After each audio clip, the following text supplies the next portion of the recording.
First ever factory outlet Mukunda jewellers Jubilee hills Vizag branch లో త్వరలో ప్రారంభం. గ్రీన్లాండ్ విషయంలో ట్రంప్ మరో అడుగు ముందుకు వేశారు. గ్రీన్లాండ్ విషయంలో తమకు మద్దతు ఇవ్వని దేశాలపై ఫిబ్రవరి 1 నుంచి 10% అదనపు టారిఫ్ విధింపు అమల్లోకి వస్తుందని ప్రకటించారు.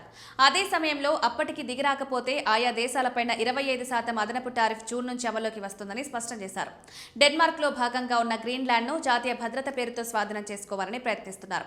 గ్రీన్లాండ్ లో చైనా, రష్యాల కార్యకలాపాలు తమ జాతీయ భద్రతకు ముప్పుగా ట్రంప్ అభివర్ణిస్తున్నారు. కానీ గ్రీన్లాండ్ స్వాధీనం చేసుకోవాలని ప్రయత్నం నాటో స్ఫూర్తి విరుద్ధమని యూరోపియన్ యూనియన్ దేశాలు ముక్తకంఠంతో స్పష్టం చేశాయి. గ్రీన్లాండ్ స్వాధీనం రష్యా, చైనాలకు అనుకూలంగా మారుతుందని హెచ్చరించాయి.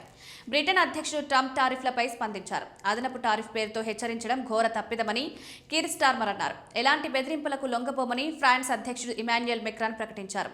గ్రీన్లాండ్ భద్రత నాటో దేశాల బాధ్యత అని యూరోపియన్ యూనియన్ దేశాలు ప్రకటించాయి.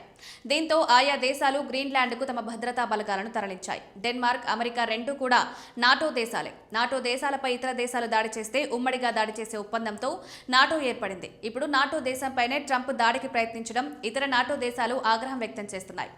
నాటో స్ఫూర్తికి విరుద్ధమని ప్రకటిస్తున్నాయి. ఇప్పటికే కొన్ని దేశాలు గ్రీన్లాండ్కు మద్దతుగా భద్రతా బలగాలను తరలించడంతో అమెరికా అదనపు సుంకాల పేరుతో బెదిరింపులకు దిగింది. దీంతో అమెరికా తదుపరి స్పందన ఎలా ఉంటుందనే ఆసక్తి నెలకొంది. యూరోపియన్ యూనియన్ దేశాలు గ్రీన్లాండ్కు మద్దతుగా నిలవడంతో నాటో దేశాలన్నీ ఒకవైపు, అమెరికా ఒకవైపు నిలబడింది. ట్రంప్ వైఖరిపైన యూరోపియన్ యూనియన్ దేశాలు వేర్వేరుగా స్పందించాయి. ట్రంప్ వైఖరిని తప్పుబట్టాయి.